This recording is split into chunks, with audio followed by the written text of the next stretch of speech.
বাপরে বাপ, খাইছে রে খাইছে, পুরো মাথা নষ্ট। বাংলাদেশের টেস্ট ক্রিকেট দল টেস্ট ক্রিকেটের ইতিহাসে এমন একটা দুর্ঘটনা ঘটালো যা সত্যি সবার মাথা নষ্ট করে দেওয়ার মতন। বাংলাদেশের টেস্ট ক্রিকেট দল পাকিস্তানে গিয়ে পাকিস্তানের মাটিতে পাকিস্তানকে টেস্ট ম্যাচ হারালো, তাও আবার 10 উইকেটের বিনিময়ে। ভাবতে পারছেন? বাংলাদেশের 23 বছরের টেস্ট ক্রিকেট ইতিহাসে এমন দুর্ঘটনা বাংলাদেশ কখনোই ঘটাতে পারেনি, কখনোই তারা পাকিস্তানকে হারাতেই পারেনি। পাকিস্তান এবার হারলো 10 উইকেটে। কোনো টেস্ট প্লেয়িং নেশন পাকিস্তানে গিয়ে পাকিস্তানকে কখনোই 10 উইকেটে হারাতে পারেনি। এই অসাধ্য সাধন করে দেখালো বাংলাদেশের টাইগারেরা। বাংলাদেশের স্পিনার সাকিব আল হাসান এবং মেহেদি হাসান মিরাজের বিষাক্ত স্পিনিং ছোবলে পাকিস্তানের ব্যাটসম্যানেরা রাওয়ালপিন্ডির উইকেটে হামাগুড়ি দিচ্ছিল। সত্যি দৃশ্য অত্যন্ত লজ্জার। দেখে মনে হচ্ছিল যা চুল্লু ভর পানি মে ডুবকে মার। সত্যি বাংলাদেশের এই জয় অনবদ্য, বাংলাদেশের এই জয় ঐতিহাসিক। বাংলাদেশের এই জয় মানুষ বহুদিন তাদের মনের মণিকোঠায় জমিয়ে রাখবে। বাংলাদেশে এখন যে পরিবেশ পরিস্থিতি আছে তা সত্যি অস্বস্তিকর। বাংলাদেশে এখন বন্যা চলছে। কিছুদিন আগে কোটা বিরোধী আন্দোলন হয়ে গেল। ওই আন্দোলনের ফলে বহু মানুষ, বহু ছাত্র প্রাণ হারিয়েছে। দেশের প্রধানমন্ত্রী শেখ হাসিনা আজ পদচ্যুত, তিনি দেশ ছাড়া। বাংলাদেশের রাজনৈতিক অবস্থা, বাংলাদেশের সামাজিক অবস্থা সত্যি বর্তমানে খুব বিপজ্জনক। এমতো অবস্থায় বাংলাদেশের ক্রিকেট প্রেমীরা ক্রিকেট নিয়ে খুব বেশি আলোচনা করছে বা ক্রিকেট থেকে খুব বেশি আশা করছে বলে মনে হয় না। তাদের বেশিরভাগ আলোচনাই তাদের দেশের রাজনৈতিক এবং সামাজিক অবস্থা। এমতো অবস্থায় বাংলাদেশের ক্রিকেট দল বাংলাদেশের ক্রিকেট প্রেমীদের এমন একটা জয় উপহার দিল নিস্তব্ধে, যা সত্যি বাংলাদেশের ক্রিকেট প্রেমীদের একটা বড় পাওয়া। বাংলাদেশের মানুষদের এমতো মানসিক অবস্থায় সত্যি এই জয় তাদের উদ্বুদ্ধ করবে বলে আমি মনে করি। এবারে আলোচনা করি এই টেস্ট ম্যাচে এমন কি হলো যাতে পাকিস্তানের মতন শক্তিশালী টেস্ট ক্রিকেট দল বাংলাদেশের কাছে হেরে গেল। শক্তিশালী বলাটা হয়তো পাকিস্তান দলকে এখন ঠিক হবে না।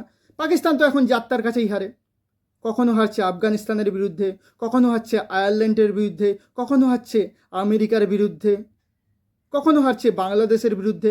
আর ভারত তো যখন তখন বলেই হারায়।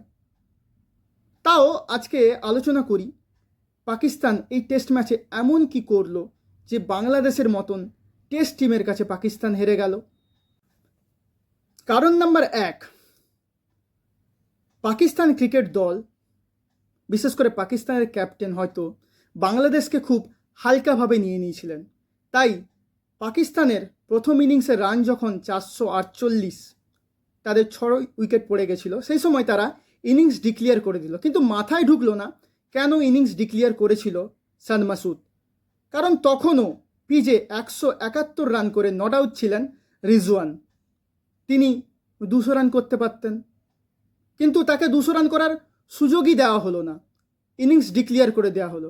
এর পিছনে তাদের কোনো অন্তর্দ্বন্দ্ব আছে কি না সেটা আমার জানা নেই, তবে বিষয়টা ভালো হয়। কারণ নাম্বার 2, সান মাসুদ ভেবেছিলেন অস্ট্রেলিয়া থেকে হেড কোচ গিলেস্পিকে নিয়ে এসে তিনি পাকিস্তানের রাওয়ালপিন্ডিতে অস্ট্রেলিয়ার মতন পিচ বানিয়ে ফেলেছেন। তাই তিনি কোনো মেন স্পিনারকে না নিয়েই আগা সালমানকে দিয়ে কাজ চালিয়ে দিতে চেয়েছিলেন এবং দলে বেশিরভাগই স্পেসার রেখেছিলেন। এটা ছিল তার সব থেকে বড় ভুল। তিনি পিচ চিনতে ভুল করেছেন। দেখুন না, বাংলাদেশ তাদের মেন স্পিনারদের খেলিয়েছে। সাকিব 17 ওভার বল করে 44 রান দিয়ে 3টা উইকেট নিয়ে নিয়েছে। মিরাজ 21 রান খরচা করে 11 ওভারে 4 উইকেট নিয়ে নিয়েছে। তো বাংলাদেশ যেখানে বিদেশি টিম হয়ে পাকিস্তানের পিচকে চিনে নিল, আর পাকিস্তানের ক্যাপ্টেন তাদের নিজেদের পিচকে চিনতে পারলো না, এটা পাকিস্তানের কোচিং স্টাফ এবং পাকিস্তানের ক্যাপ্টেনের ব্যর্থতা বলেই মনে করি। এবং তৃতীয় কারণ হিসাবে তুলে ধরা যেতে পারে সান মাসুদ ক্যাপ্টেন হিসেবে পুরোপুরি ব্যর্থ। ক্যাপ্টেন হিসেবে তিনি দল ঠিকঠাক পরিচালনা করতে পারেনি। দলের অধিকাংশ ক্রিকেটারই শান মাসুদকে মানেই না, শান মাসুদের কথা শোনেই না। শান মাসুদ ব্যাটসম্যান হিসেবে পুরোপুরি ব্যর্থ। প্রথম ইনিংসে তিনি রান করেছেন 14, দ্বিতীয় ইনিংসে তিনি রান করেছেন 6, অর্থাৎ দুটো ইনিংসে তিনি করেছেন মাত্র 20 run. Captain who leading from the front, অর্থাৎ ক্যাপ্টেন হিসেবে তার সামনে থেকে দলকে পরিচালনা করার কথা, কিন্তু এক্ষেত্রে তিনি পুরোপুরি ব্যর্থ। দলটাকে দেখে মনে হয়েছে দলটার অধিকাংশ ক্রিকেটারই দুভাগে বিভক্ত হয়েছে। একটা ভাগ শান মাসুদকে সাপোর্ট করে আর একটা ভাগ বাবর আজমকে সাপোর্ট করে। তাই এই দুজন ক্রিকেটার যদি এক দলে থাকে, পাকিস্তানের পক্ষে টেস্ট ম্যাচ জেতা সম্ভবই নয়। তাই এদের মধ্যে যে কোনো একজনকে অবশ্যই ড্রপ করাতে হবে। হারের তৃতীয় কারণ হিসাবে ধরা যেতেই পারে বাবর আজমের ব্যর্থতা। বাবর আজমকে পাকিস্তানের লোকেরা কিং বলে থাকে। কিং তো কিং, ঘন্টে কা কিং। বাবর আজম শেষ 13টা টেস্ট ইনিংসে 50ও করতে পারেনি। লাস্ট বাবর আজম নিউজিল্যান্ডের বিরুদ্ধে 161 রানের একটা ইনিংস খেলেছিলেন। তারপর 13টা ইনিংস পুরোপুরি ব্যর্থ। এই টেস্টে বাবর আজম প্রথম ইনিংসে করেছেন 0 রান, দ্বিতীয় ইনিংসে 0 রানেই আউট হতেন, কিন্তু লিটন দাস যেহেতু ক্যাচ ফেলে দিয়েছিল তাই তিনি 22 রান করতে সক্ষম হয়েছেন, অর্থাৎ দুটো ইনিংস মিলিয়ে মাত্র 22 রান করেছেন। পাকিস্তানের ক্রিকেট বাবর আজমের থেকে অনেক অনেক বেশি আশা করে। বাবর আজমকে তো এখন থেকেই পাকিস্তানের ক্রিকেট কিংবদন্তি বানিয়েই দিয়েছে। তো এমতো অবস্থায় বাবর আজমের এরকম পারফরমেন্স পাকিস্তান ক্রিকেটকে ডুবিয়ে দিচ্ছে বলে আমার মনে হয়। এছাড়া পাকিস্তানের মাত্র দুজন ব্যাটসম্যান চেষ্টা করেছিল। একজন হচ্ছে সাউথ শাকিল, যিনি প্রথম ইনিংসে করেছিলেন 141 রান, কিন্তু দ্বিতীয় ইনিংসে তিনি ব্যর্থ হয়েছেন। একমাত্র প্লেয়ার মোহাম্মদ রিজওয়ান, তিনি লড়ে গেছেন। তিনি প্রথম ইনিংসে 171 রান করেছেন, নট আউট ছিলেন। দ্বিতীয় ইনিংসে তিনি একাই লড়েছেন, 51 রান করেছেন।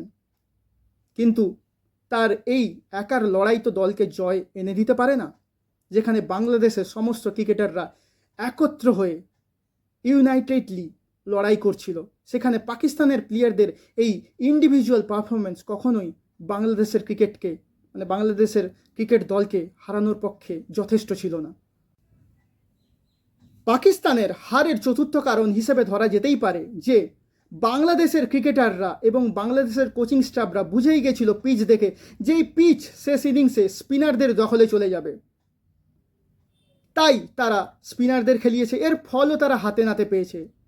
সাকিব আল হাসান 3 উইকেট তুলে নিয়েছেন এবং মেহেদি হাসান মিরাজ 4 উইকেট তুলে নিয়েছেন। তারা দুজনে মিলে 7 উইকেট নিয়ে পাকিস্তানকে 146 রানের মধ্যে পুরো শেষ করে দিয়েছে। ফলে বলতেই পারা যায় যে বাংলাদেশ ক্রিকেট দল সঠিকভাবে পিচটাকে চিনতে পেরেছিল। পাকিস্তানের হারের পঞ্চম কারণ হিসাবে বলা যেতেই পারে বাংলাদেশের ব্যাটসম্যান এবং বোলারদের একত্রিত হয়ে পাকিস্তানের বিরুদ্ধে অসাধারণ লড়াই।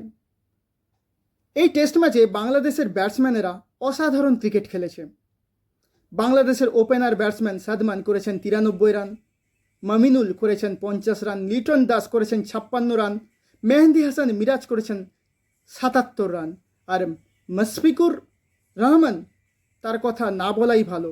এই বয়সে তিনি যে পারফরমেন্স করলেন তা সত্যি অনবদ্য। স্যালিউট বস, স্যালিউট। তিনি করেছেন 191 রান। বোলাররাও কোনো মতে পিছিয়ে ছিলেন না। বোলাররাও দুর্ধর্ষ বোলিং করেছেন। তাদের বোলিংয়ের বিষাক্ত ছোবলে পাকিস্তানের ব্যাটসম্যানেরা রাওয়ালপিন্ডির উইকেটে হামাগুড়ি দিয়েছে। সাকিব আল হাসান 17 ওভার বল করেছেন। ছেলেটার বিরুদ্ধে দেশে এখন খুনের মামলা চলেছে, কিন্তু তিনি এই টেস্ট ম্যাচ জিততে নিজের জান লড়িয়ে দিয়েছেন। তিনি 17 ওভার বল করে 44 রান দিয়ে 3টি উইকেট তুলে নিয়েছেন। মেহেদি হাসান মিরাজ, তিনি 11 ওভার 5 বল করেছেন, 21 রান দিয়ে 4টি উইকেট দখল করে নিয়েছেন। এইভাবে বাংলাদেশের ব্যাটসম্যানেরা এবং বোলারেরা সম্মিলিতভাবে দুর্ধর্ষ পারফরমেন্স করে পাকিস্তানকে একটা লজ্জাজনক হার উপহার দিয়েছে। সবশেষে বাংলাদেশের এই অসাধারণ জয়ের জন্য বাংলাদেশকে আমি অভিনন্দন জানাই। বাংলাদেশ ক্রিকেটের আরও উন্নতি হোক, এটা আমরা সবাই চাই। আর পাকিস্তানের উদ্দেশ্যে আমরা বলবো পাকিস্তানের টেস্ট ক্রিকেটের ক্যাপ্টেন হিসেবে যদি সাদ মাসুদকে রাখা হয় এবং সেই দলে যদি বাবর আজমকে রাখা হয়, তাহলে দুজনের মধ্যে যে অন্তর্দ্বন্দ্ব আছে তার ফলে পাকিস্তান টেস্ট ক্রিকেট দল পুরোপুরি ভুগে যাবে। দলটা পুরোপুরি দুই ভাগে বিভক্ত হয়ে যাবে। একটা দল যাবে সাদ মাসুদের দিকে, আর একটা দল যাবে বাবর আজমের দিকে। ফলে ধীরে ধীরে পাকিস্তানের টেস্ট ক্রিকেট আরও জঘন্য পারফরমেন্সের দিকে অগ্রসর হবে এবং পাকিস্তানের টেস্ট ক্রিকেট ধীরে ধীরে অস্তমিত হবে। আমাদের আজকের এই ভিডিওটি যদি আপনাদের ভালো থাকে তাহলে অবশ্যই আমাদের চ্যানেলটিকে সাবস্ক্রাইব করবেন, আমাদের ভিডিওটিতে লাইক করবেন, কমেন্ট করবেন এবং আমাদের এই ভিডিওটি বহু মানুষের মধ্যে ছড়িয়ে দেবেন।